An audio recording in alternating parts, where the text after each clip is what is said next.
Hello, everybody, and welcome to the Unleashed Food and Beverage Trends webinar, where we are going to unpack some...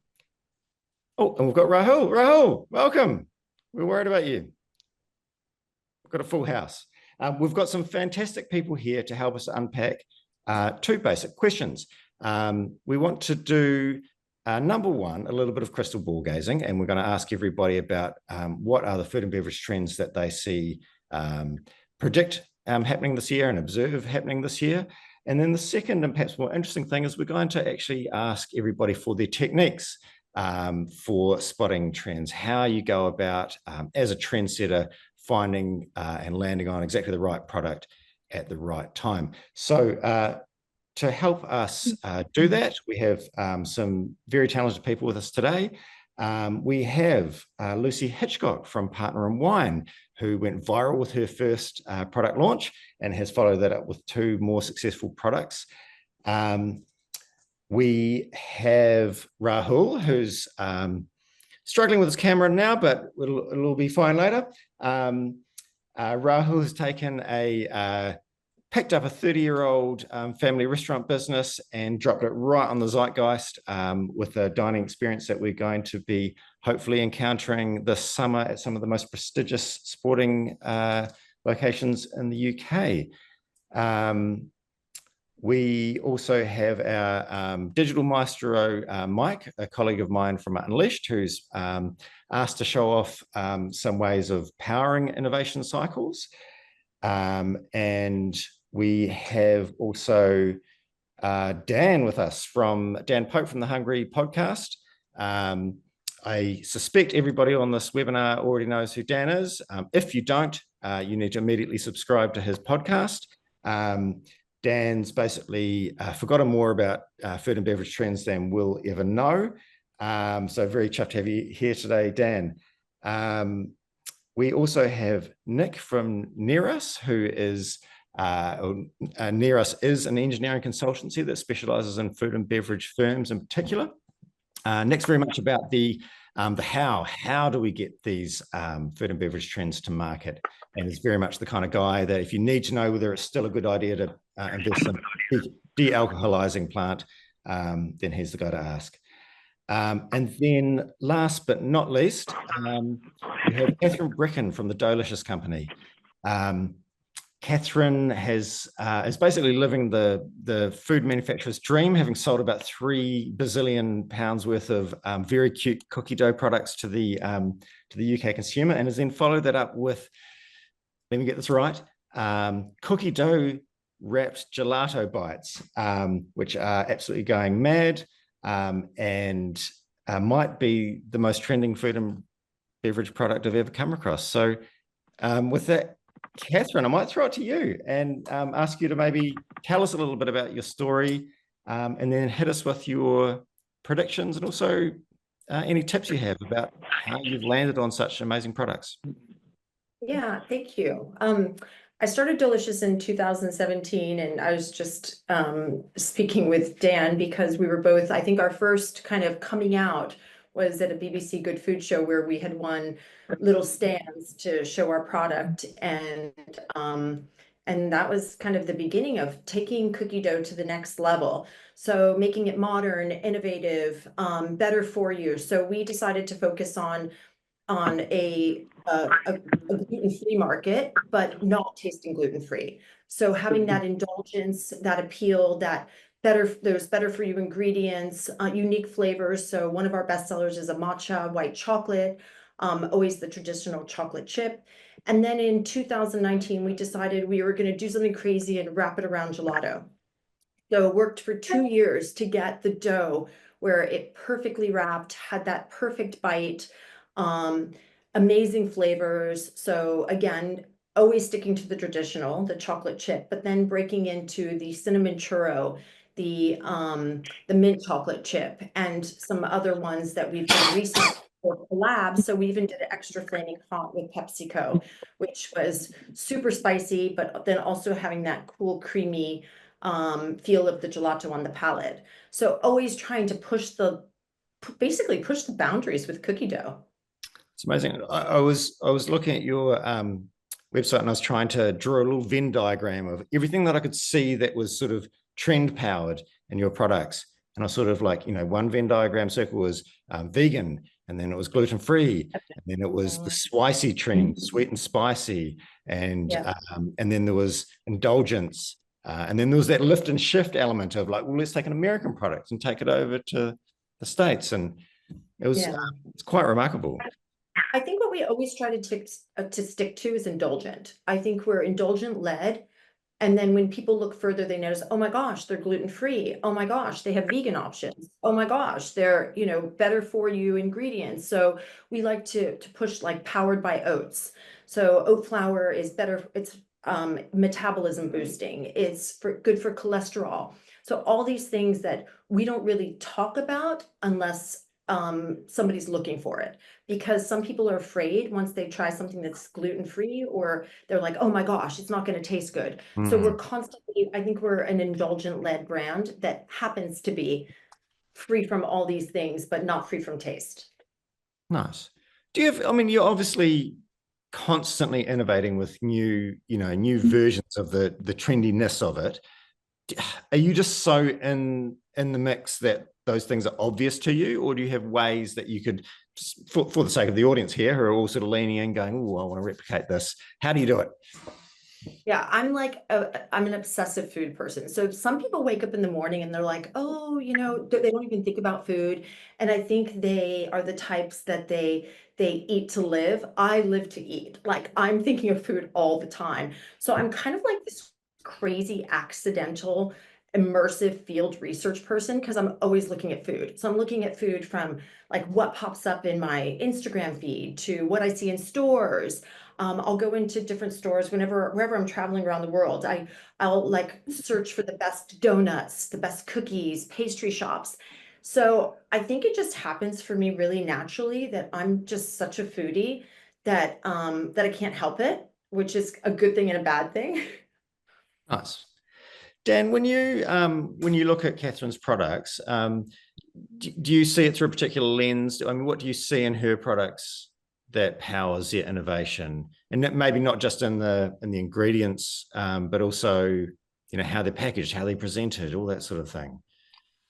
Yeah, well, I mean, as I say, it's mad that it's what, 7 years ago, Catherine. It feels like literally yesterday when we first met. I think it was your first stand. And look, I can only base all my sort of assumptions of very, very clever people I've interviewed, like Giles Brooks, or Giles Brook, I should say, and David Milner, and just some of the insights I've gleaned off them. One thing in terms of spotting trends that I think also links to Catherine's business is what Giles said to me is literally there can be a challenger brand in every single category. We're seeing it with deodorant now, with Wild. We're seeing it with beans, which was basically a commodity, and bold bean goes in there. Even back in the day, Innocent did that with juices. It was previously Tropicana. So any category can be innovated in. Obviously, Catherine's done this with formerly cookie dough again. And I don't think in 2017 I don't know who was playing in that space. I remember seeing it, thinking, shit, like this is wild. So that's the first thing, and then the second thing, I think you can. In terms of the trend that will always be there is taking something and putting it in a different form of packaging, or a different type of format. So, ice cream in a kind of I don't know what you'd call them, like a ball format wrapped in cookie dough. It's such an innovative way of displaying it, but then also putting it in. We think of cartons of ice cream, putting it in a box like that. It's like, I think a lot of innovation and trends can actually be super, super simple. Again, another example of this was Innocent. So Innocent was their juice was originally in kind of Tetra packs, and they've put it, which is now their sort of hero product, into the orange. It was all okay part of the business, and they moved it into what it is now, which is the sort of the kind of plastic bottle that kind of goes like that, and that weird shape, which you see in all the supermarkets. that alone, just by changing that, absolutely skyrocketed their business. So I think it's like doing stuff that's novel, doing stuff and putting it in different formats, and also picking categories there where, you know, no one's really playing. Like, I think, again, this is what David was saying, is frozen in the UK. Frozen's wild because we're the only market where, because our supermarket system kind of mirrors the class system. So you sort of have, you know, M&S, Waitrose, Sainsbury's, Tesco. Then right at the bottom, you kind of got Iceland. Like, people perceive frozen food over here as there's just less of a market for it. Whereas I think what people have been saying to me is frozen as a category is going to get bigger and bigger and bigger. Like, they're going to put more and more emphasis on it. If you think of Cross to Malika, who's David's business, they've got 2 pizza SKUs, one in chilled, one in frozen. They've actually designed a different packaging for the freezer. Nice. So I think, yeah, you're bang on the money, Catherine. Wish us to your business. I think frozen has innovated, and I think Strong Roots has done it. There's a lot of brands that have made frozen, you know, fantastic again. I mean, I always believed in frozen because I support like food. I don't like food waste, and I support moderation. So I want people to, you know, eat less, love what they eat. There's just way too much food waste. People buy a whole pack of biscuits, they go stale, and then they throw them out. So I think sticking to that, you know, you don't have to eat a whole pack. Eat one, enjoy it, love it, move on. Nick, 100%. Nick, in your role as an engineering consultant, you're sort of putting these things in practice. Are you seeing a lot of people coming to you wanting to innovate with packaging solutions, with novel ways of doing things? Absolutely, Greg. And yeah, just listening to the when Catherine was saying about the sort of product development, my lens went immediately to how difficult is it going to be to manufacture, to produce this format, and what packaging am I going to put it in? And the speed and rate of change that we're seeing in the industry, and have seen in the industry over the last 5 to 10 years, has accelerated exponentially.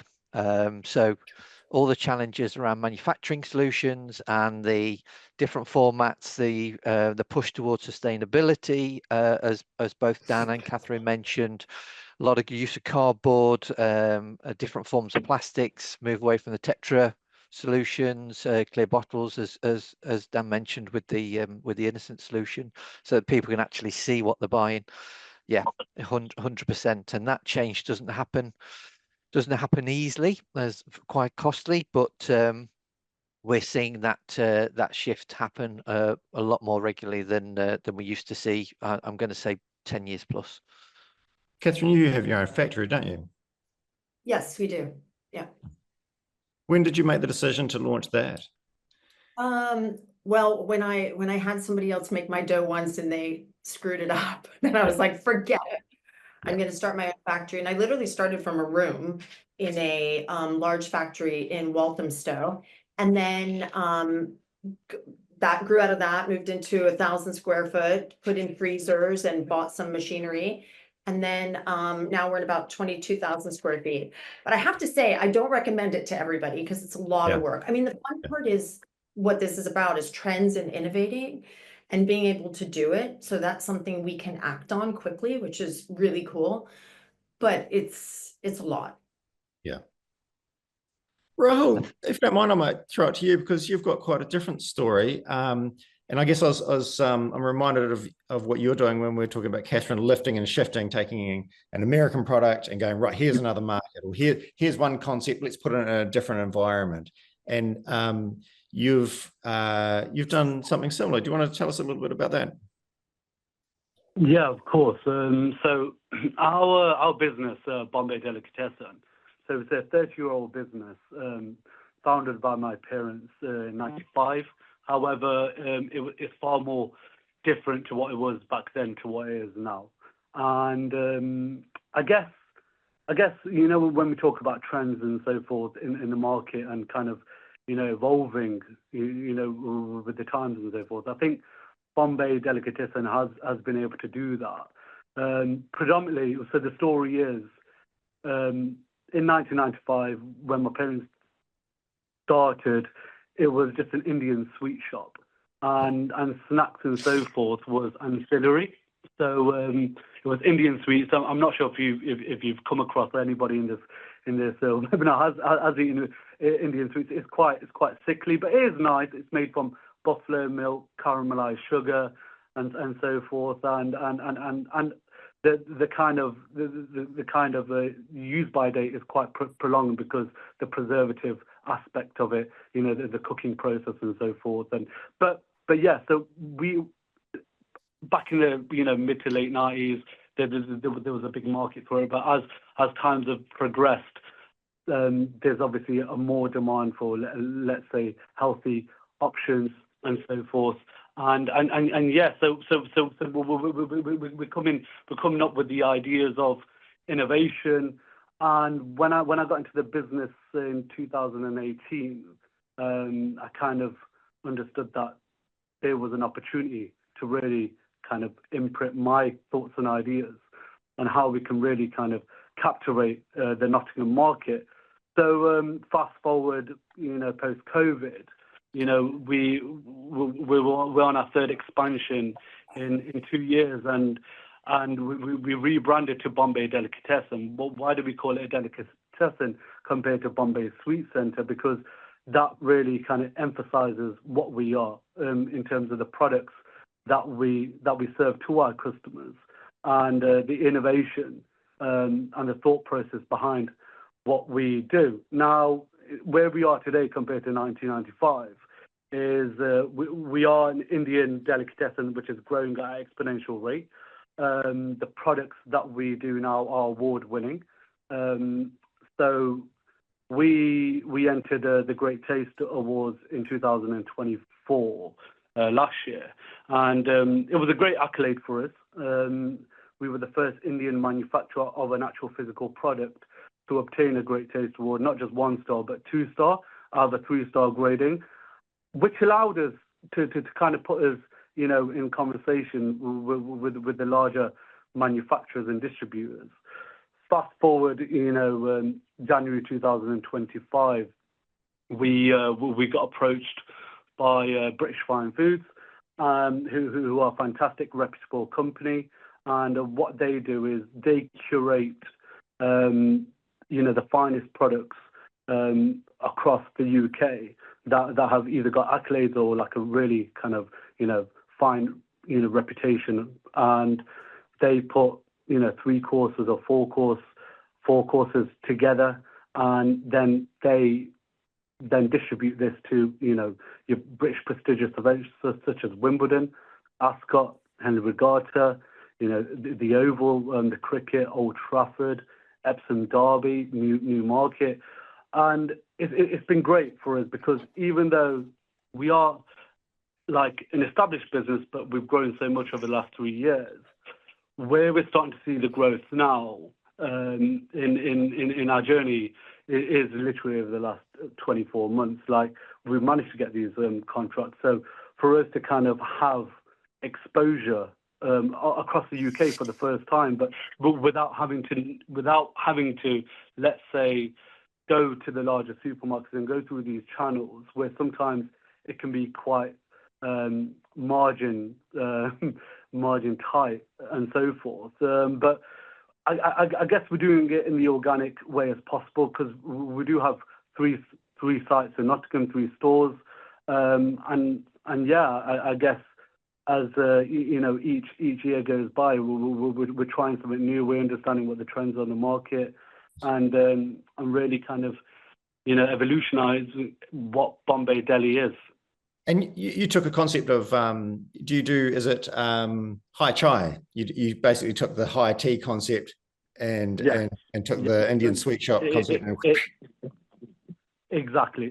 So I was going to get onto that. So 6 months ago, we introduced this concept of an Indian afternoon tea, right, at our flagship store in the city centre of Nottingham. and it went viral. You know, people from all over the UK are coming to us, which is fantastic. And what it is a twist and the take of an English afternoon tea, you know, which dates back, you know, centuries and resonates to when the British were in India and so forth, and you know, the 1800s and 1700s, and what we've done effectively, it's a fantastic concept of a British twist, but we've kind of, you know, put our own Indian kind of twist on things as well, and influenced it, not so much. And with that, and I guess it's a good headache to have. With that, with the minimal amount of seating that we have on our ground floor, has kind of forced us to go 3,000 square foot on the first floor, just to accommodate this Indian afternoon tea, this Bombay High Chai. And yeah, so we are really excited about that. That will be opening at the end of May. So that makes it to 3 expansions in 2 years. So it has been a lot. Yeah. Nice. Lucy, speaking of going viral, you sort of had a bit of a lightning strike moment. And I'm a little bit curious about that because, you know, lightning struck for you, but you followed it up, which is kind of the difficult second album kind of territory. Could you talk us through that? Yeah, I've had a second and a third album, and they both nailed it. So I created the Partner in Wine bottle, which you can see behind me, and Partner in Wine tumblers, just after lockdown when I couldn't keep my wine cold during a socially distanced drink in the park.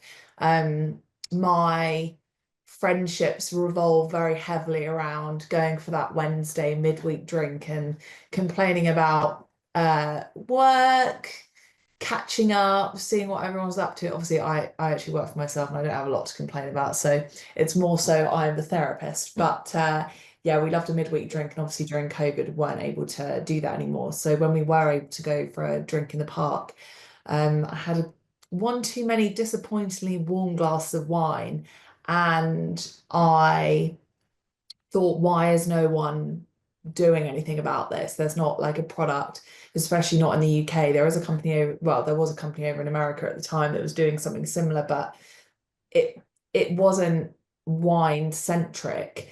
It's more of like just a drinkswear brand. So like, you know, I would describe Stanley, although it's a cult, it is a drinkswear brand, whereas I love wine. And so I'm looking at wine accessories now, thinking, why is no one creating a brand that is specifically for wine lovers? And, you know, there is so many of us out there. So I went on to TikTok 5 or 6 months after launch and said, you know, this is what I've created, this is what I've been doing, business is going really well. I did my first 10K month by December on the year that I launched. I launched initially in July, and Christmas was a really big time for me. So after that, I posted this video sharing my story. It went viral, got near enough 1 million views within 48 hours. I sold a product every 3 seconds for 2 days consecutively, and basically until I sold out. And Selfridges got in touch that day. I've been stopped in Dalesford, Liberty London, Urban Outfitters, Oliver Bonus, just because of that one TikTok. And from there, my whole marketing strategy is about sharing my stories and my within my business. And so I guess in terms of when it came to the Everything Blanket, which was my second product, which I launched last year, and the Cool bag, which launched on Friday, I kind of look at, when I'm product developing, I look at my own habits. And so one thing I think COVID's actually done, I guess not wonders for, but like COVID has caused people to look at their habits at home, and we couldn't go out for meals, we couldn't go out for drinks. And so very quickly, I think a lot of food and drinks brands and, you know, various other different brands found themselves who were able to get online found themselves in quite a good position because Mm. they were, you know, redoing their offering. One thing I can think of was Dishoom did these packs where you could order the recipe kits to home, and you know, smaller businesses were doing it as well. But people were kind of redefining what luxury at home looked like. So that I think that did wonders because, you know, going to the supermarket now, or deciding on what you're going to order online, people are thinking, well, how can this make my life better? And I do think that is intrinsically linked to COVID because people are looking for ways to improve their life from home. And the second thing is cost of living as well. Going out for dinner, it costs a lot of money, and that is, you know, that is a luxury for a lot of people. So um, that's kind of worked wonders for me because I do find the picnic culture since COVID and since cost of living has increased because people have enjoyed going out to the parks. They've enjoyed meeting up with friends in locations where they don't have to spend huge amounts of money. You know, that is lovely. And, you know, I still do love going out for dinner, but there is other ways of meeting up with your friends that mean that you can kind of curate your own experience. And I think that's where Partner in Wine's done really well because I'll look at my own habits initially to develop my products, which is what I did with the Partner in Wine bottle.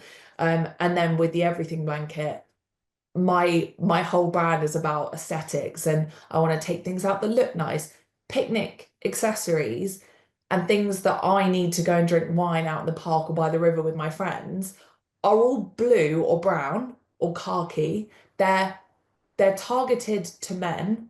They are hugely ugly, bulky, and they're just practical, quite cheap.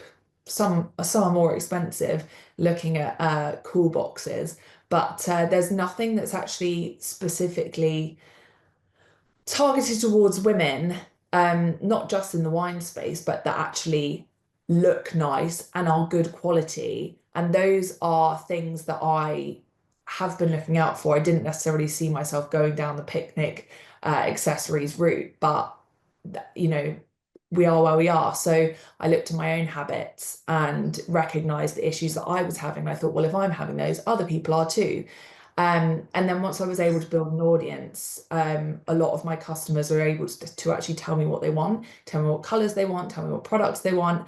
A lot of the stuff I'll be like, no, that's awful. I would never create that. But like, you know, you kind of get the point. And in terms of going back to your question about trends and stuff like that, that's where I look for those gaps, is people giving me feedback and specifically looking at my own life and seeing what my own habits are and looking to those for inspiration. I'm just laughing a little bit about Catherine. I'm just presuming that you're letting a dog in and out. Sorry, you're muted. They're clawing on the door, like one wants to come in, one wants to go out. Isn't that another massive lockdown-driven trend? Everybody got a dog, and now the dog food and dog treats market is massive. It's absolutely massive. We've had people door knocking us saying, "Could you give this to your dog and see if he likes it?" It's like, dog's throwing up their little peanut butter balls and Oh my gosh. yeah. I apologize. We No, have to no, do. not at all. It's great. I've been a dog lover for a long time, but they love coming to work, and our offices are separate from the factory. But Yeah. they, you know, hear something, want to go in, want to go out. So sorry. Don't worry, I know all about it. Sorry, Lucy.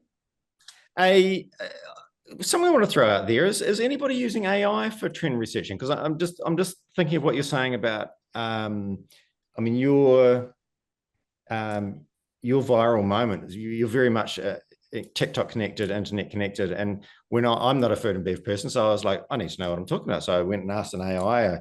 Asked one of the deep research models and said, look, could you comb through about 300,000 hours of TikTok videos for me and identify, and my goodness, it just pulled out all the food and bev kind of meta trends, broke them down into a little grid, gave me little graphs about, well, there's the trend for functional ingredients, there's the trend for well-being, there's the trend for lockdown indulgence, and and really itemized it all for me. I thought it was remarkable.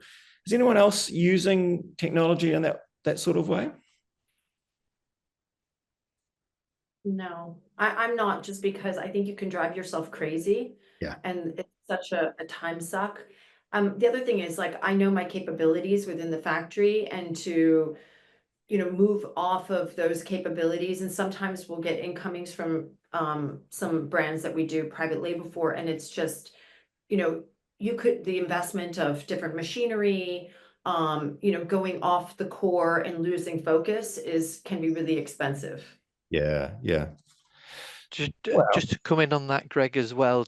So we're using it for doing some initial analysis, as you say, about where to promote ourselves, being a multidisciplinary engineering consultancy out there, and it's we're very aware that we need to be relevant when we're talking to our clients. We need to understand the markets that they're in. I think where is quite exciting space that AI is moving into is that machines production equipment is getting more intelligent, and it's being able to understand and appreciate what it's doing, how it's doing it. And I think to Lucy's point, actually, around sort of value and quality, I think a lot of clients now are even more so. They were always on the quality journey anyway, because they need to reach that certain level. And I'm hearing what Rahul's mentioning about the sort of the Indian deli aspiration as well. I think manufacturers are even more so now having to ensure that, because there's a sort of minimum entry to play with a lot of these markets now. They need to be a differentiator there. Well, that's probably a good opportunity to throw this to Mike, because I mean, we were having this conversation the other day about testing your ideas, testing your products, innovation cycles. When I look at your products, Catherine, you have a chili product. You've got the vegan product. You've hit upon these trending moments, and presumably you need ways to test those without spending too much money. So, Mike, are you going to screen share? Yes, I'm going to screen share. Yeah. Hi, everyone. So yeah, I think let me just very quickly share my screen. Can everyone see that? Yes? No. Yeah. Yes. Just loading. Yeah. How's that? We're looking at this screen here, yes? Yep. Fantastic. Yeah. All right, you've all just been minimized. So if someone says something, just speak up. But essentially, where Unleashed tends to come in with the trends, and it was really interested in listening to everyone, is it comes just a little bit later down the road in terms of from when you founded your business, you're growing it. We come a little bit later. So some of those food and bev trends, Dan might be speaking to someone that's kind of right on it right there. I'll be speaking to them 6-12 months later. So we kind of see the trickle down effect of what's been successful and what works. Now, in regard to the conversation we were having, Greg, which is testing, it's actually quite easy and straightforward. So in Unleashed, you can create a product nice and quickly. I'll come back to the product record if it's necessary, but you can very quickly create a bill of materials and create your recipe of what you want to kind of test. Now, from a bill of materials, a lot of customers, or one in particular, wanted to test a new flavor for a drink they wanted to launch. So they created 5 different assemblies, and each assembly had its own kind of relevant grams, ingredients. They were all different. So he ended up with 5 different batches, and then distributed it to buyers, the big supermarkets, and also kind of gave it away. They went out and they gave the drinks away, asked for some feedback and stuff. So they kind of did their own testing, but the ability to go ahead from a bill of material, create an assembly, and in the assembly actually go ahead and change the recipe as you go. Each one of these records are saved on the system, and you've assigned a number. So if you know what batch has been most successful based on the feedback, you can come back straight to the assembly. You can find the batch number nice and easily and go, that's the recipe. That's the one that's actually worked for us. And it's the same, on what Lucy said earlier. Aesthetics is becoming increasingly important. There's people I speak to that they're like, how easy is it to change the packaging out? Because BPA free is something we see a lot of now, and actually people moving away from certain types of plastics to metals or glass. Like that's something that you can change nice and easily. And some people will see a huge spike, as Dan mentioned earlier, innocent. You know, when they change the way it looks, it kind of made it that much more successful. So that's something you can do in Unleash very easily. Now, I don't want this to turn into a complete Unleash demo, but it's just a couple of things I want to highlight. From these assemblies, I actually created a purchase earlier, and the purchase was linked to the assembly. So, you know, when you're receiving certain ingredients in, you know exactly what it's for, you know what transaction it relates to. It's kind of all interlinked. So, you know, it's nice and easy to kind of see the product as it develops when you're testing it, but equally being able to see what you can make based on your ingredients. Sorry, do you have a question, Catherine? No, I'm just agreeing with you. Yeah, no, thank you very much. And yeah, one of the things we see is increasingly companies really want to try and pivot nice and easily. And, you know, if, for example, of those 5 assemblies, there's a recipe that worked, great, change the bill of material, and that's what you'd use. I did have it open on the dashboard. You can see kind of how assemblies increase, and, you know, you're able to actually, with this system, figure out what you need to buy. So I don't know if anyone on here right now uses Unleash. I think you do, Catherine, but what we're able to do now is forecast when you're going to need to kind of buy more stock, when you need to assemble with our planning production part of the software. So we're able to see, you know, all the components. We've got some overdue replenishments in this lovely test account, which is a pretend jam and marmalade manufacturer, but we're able to see when we need to replenish. If we do need to replenish, if there's enough stock, then great, we don't.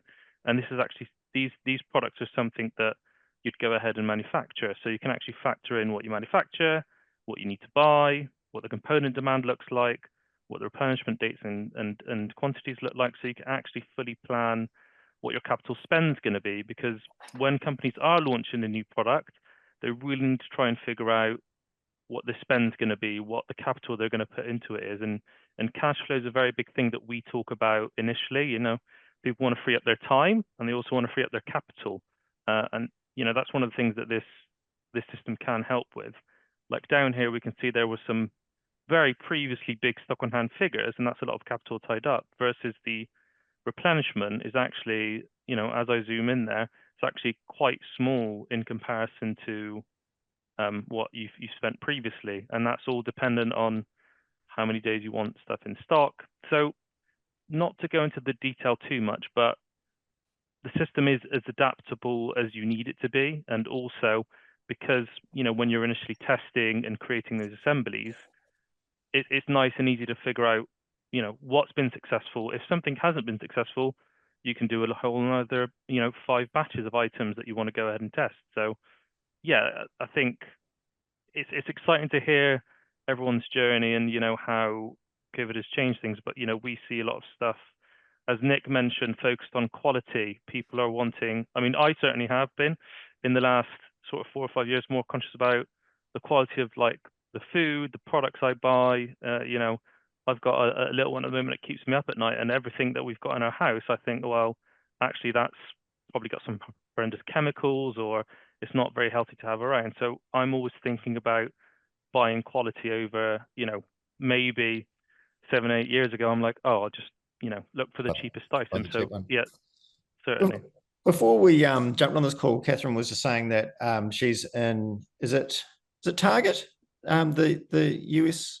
Yes, Target and Whole Foods. So in Mike's context here, like, you know, that's a massive chain. That's quite a sort of challenge of scale.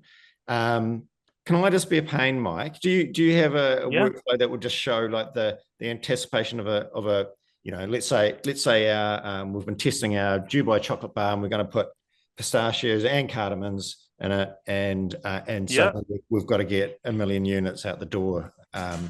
Okay. How does that work? Sure, no problem. That's fine. I mean, yeah, creating a bill of materials, creating an assembly with that amount of requirement is nice and straightforward. So on this particular product, I can see you know, the actual production bill of materials here. And if it's something that you use as a sub-assembly, by the way, it'll be listed down here. But anyway, the assembly is already open, but from any one screen, really, we can go ahead and create assembly nice and quickly. And we can go ahead and say, all right, well, you know, we're maybe manufacturing to order for Target or trying to figure out what we need to spend. Let's say for Target, we need to send them, I don't know, 5,000 units as a like a tester requirement. You know, they want to feel out if it sells really well. What the system will do is go ahead and generate all the component assemblies and what we need to manufacture that. So we can see that immediately I've not got enough stock of these 3 items to go ahead and create that. So from this screen, I can literally click purchase. Yep, that's fine. And I can go ahead and make sure that these are the 3 things that we want to go ahead and order. So base jelly oranges and apricots. And very, very quickly, we'll go ahead and just ensure that we've got enough stock in. So actually, we can generate those purchases. It's created them immediately, and then I can go ahead and place those orders with the relevant suppliers. So we can see that we've created 2 different ones, one for the jam jar shop, one for jam and bits. You're just at that point waiting to receive the stock in. We can see the system's told us we've ordered it today. We're expecting it on the 29th because of the lead time for the supplier. And yeah, as the stock arrives in and you create this particular batch, you can then go ahead and ship it on the system to Target. Now, with companies like Target, I'm sure Catherine's already had this conversation, that's an EDI type connection. So you'll need some sort of connector, and we have you know, a couple of different partners. We've got one main one we work with now that makes that connection much easier, which actually automates the workflow for people like Target, Waitrose, Tesco, Whole Foods, I think we were mentioning earlier. It essentially, when they create the order in their system, it appears in Unleashed automatically. And then once you've invoiced it, it puts the invoice straight back into their system as well. So there's lots of little bits like that that we can help with. Greg, I feel like I've not really answered the question you asked. That's all right. No. But like I said, I just want to kind of show that it's nice and easy. But I guess if anyone actually has any more in-depth questions, I think Greg can share a link and an email to myself. So you can either just book a meeting to ask me any questions in more detail. Just conscious of the conversation we're having versus I guess a full software demonstration. Yeah, no worries. Thanks, Mike. Much appreciated. To me, that's really fueling, and Nick, you might be able to speak to this, but it's really fueling that kind of rapid innovation cycles that we see a lot with craft brewers, for example, who are literally putting out fresh recipes every week, testing in the market, testing, and then sort of seeing what gets into the main run. Is that something that happens across other categories apart from beverages? Dan, that might be see as well. Yep. No, we see that quite a lot. And just finishing off on the sort of the Mike explanation there, I think that software as well will help with the traceability of the raw materials as well, which again, back to the quality and the value side of things, is going to be key for all manufacturers moving forward to understand the background to the materials of the materials of production. But yes, I mean, brewers, food innovators across all, we're seeing it across a lot of different categories. We're very fortunate to work with the large global manufacturers and also the startups and the scale-ups, both across meat and fish, beer and beverage, and dairy and ingredients, and supporting them on that journey of evolution, I think is going to become more and more critical, especially with the pace. So yeah, understanding their product, working with them, understanding what their key drivers are for their businesses, is not only the products themselves, but the story behind the products. And we mentioned about sustainability before and digitalization. We're seeing a lot of solutions now being more automated than there were before, because of the manning levels required and value, cost to produce those products. So yeah, lots of different drivers. Is it easy to test a new product in the market? I mean, a food product like yours, Catherine, is that hard to actually get something out there and launch it? I mean, the lower the barrier, the better, presumably. Yeah, that yes, it is hard because I mean you have to have a retailer, a large retailer that will take it before we decide we're going to launch it. If not, it won't have legs to stand on. So I mean, unless it's something like the PepsiCo where they supported it with all the marketing, then we could do it. But if not, it's quite expensive. But I actually have a question that kind of goes with that. Like, and I'm curious about like Rahul and Dan. Because we were going through our gate process yesterday in our innovation, which is a good discussion now that that's what we're talking about. Does that start with marketing? Like, do you have your marketing team? I mean, we're small and scrappy, but so our team's not huge, but who starts your innovation gate process? Because we were debating, I think it's more sales, but we were debating and marketing thinks it's more marketing. Or is it you?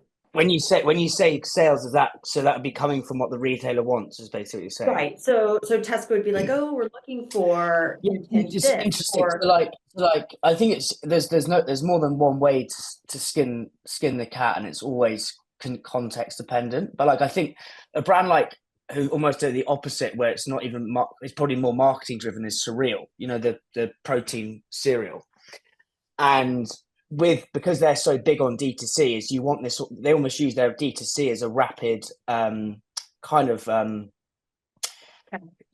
like a testing bed or innovation hub to see what's landing with their D2C customers. They then use that data, then go, and that's how they got into Sainsbury's to sell it in. So it's like, we can quickly, rapidly launch. I don't know, I think they've just, I don't know if you guys have seen that they've just done a partnership with the brand. They just launched Dildos, which is like a partnership with a dildo company, which is random as hell. Yeah, like literally check on LinkedIn. It's completely nuts. But they can literally test this rapid innovation. They did. They poked fun at Nutella and basically launched. It was called Choco Hazelnut or something like that. That basically looked like the Nutella's branding. To be honest, they could test it so quickly.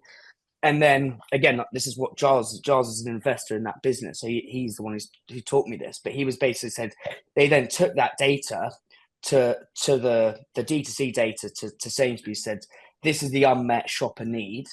This is how we're going to drive incrementality. And this is why you need our product. Because ultimately, £4 protein cereal is kind of crazy. And there were so many brands that tried it and didn't work. So their whole thing is kind of going off. And I think what Lucy said, I think you absolutely should scratch your own itch, because your habits are probably representative of, a lot of other people's habits. But then it's marketing driven. But it's interesting, like, so you guys always go off customer or sales led.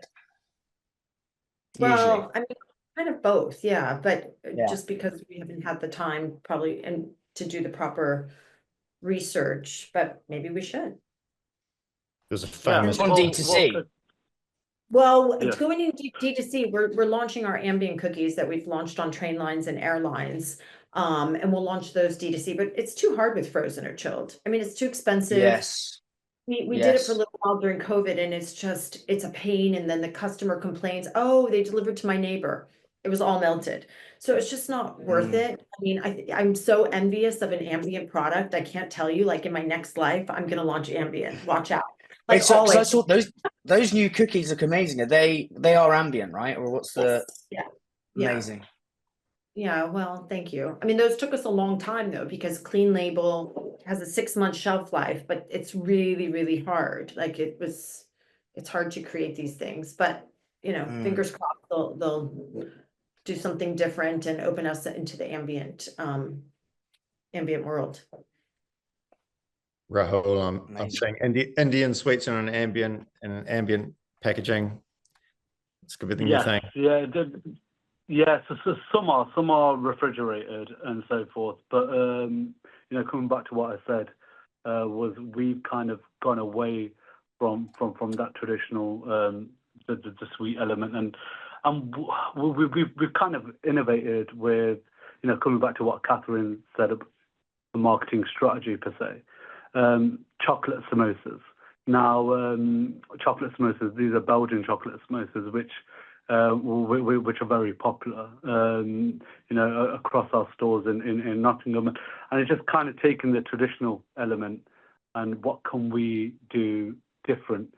How does it differentiate from, let's say, a traditional, vegetable samosa or a meat-based samosa? Our bakers, they use French cocoa pastry, lined and then let's say salted caramel, the finest, Belgian chocolate, and filled with different types of, fantastic kind of fillings. And when we talk about, a marketing kind of strategy, then we see what really is, in the market, and what can we do to bring something different, right? So which will make us stand out from everybody else. I'm always keen to test the waters. That doesn't necessarily mean that everything's going to work, right? But it definitely, makes us stand out from our competitors. And I feel, especially over the last, couple of years, that's been our approach, and I feel that's going to be us moving forward.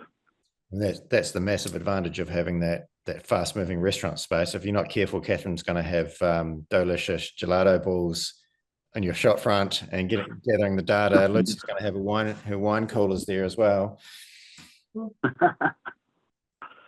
That's it. Look, I think it's probably a good time to wrap up. It's been almost an hour, and I just want to cast it around one more time for the just cast the old crystal ball out. Has anyone got any predictions for 2025?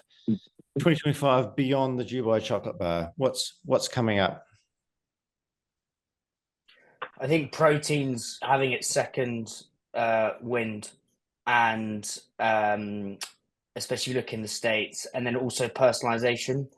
So so by that I mean, so BioImmediate as well, which is the cereal brand. So you basically go online and you say, right, this is what my diet's like, bang, bang, bang, type in a few things, and then you get a bespoke kind of offering delivered to you. And I think personalization is going to be big. Wow. Dirty are doing it as well. I don't know if you've seen that brand Dirty. Yeah. Who do the it's actually an amazing product. They do kind of mushroom functional. Again, that category is going to be massive, but a lot of it's personalized where they can send stuff to you. That's how I was going to say, hyper personalization, definitely. Is that sort of just a marketing gimmick overlaid established SKUs, or are we literally talking about they'll do a unique SKU, a kind of a bomb-free assembly, as we'd say in the Unleashed world, and just compile for you in a certain volume?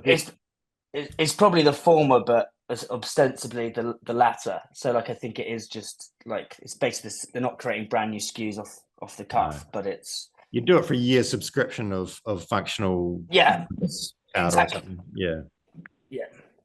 Nice. I think to build on that as well, I totally agree with Dan's direction there as well, and I think it's health. I think we're seeing when we're talking to our clients as well, where their focus is that health association with healthy foods, and also the sort of development with what we're seeing is a lot of innovation in the sort of premium on the go type products as well, convenience, practicality, attached to healthy. I mean, we want everything to be everything at the end of the day, don't we? But I think certainly I can see certainly a lot of diversity in the continuing diversity to meet clients' ever-changing needs. Speaking of healthy, is low and no, has that had its day? I mean, it's sort of low and no alcohol is sort of riding quite a few different winds. Or no, I think it's absolutely here. Healthier. It's cheaper because of the tax element. Cheaper to make. Yeah, no, I think it's here to stay, especially with some of the quality products that are out there now, that a lot of the manufacturers, like the Guinness type product 00, which is a fantastic product, as well as other brewers out there like Nirvana, are people that specialize in especially in those products, are getting it right on the money and getting it very right in terms of the processes. So I personally think it's here to stay, and lots of people need that as part of their portfolio SKU mix moving forward. No and low wine is not in. I'll tell you that now. Really? Yeah. They're trying to get it there, but just the way that the processes work, it's just not, you're never going to get the same like mouthfeel, texture, structure that you get from a rosé, which is unfortunate. But I mean, look, I drink wine every day for work, and I've not really had any good ones.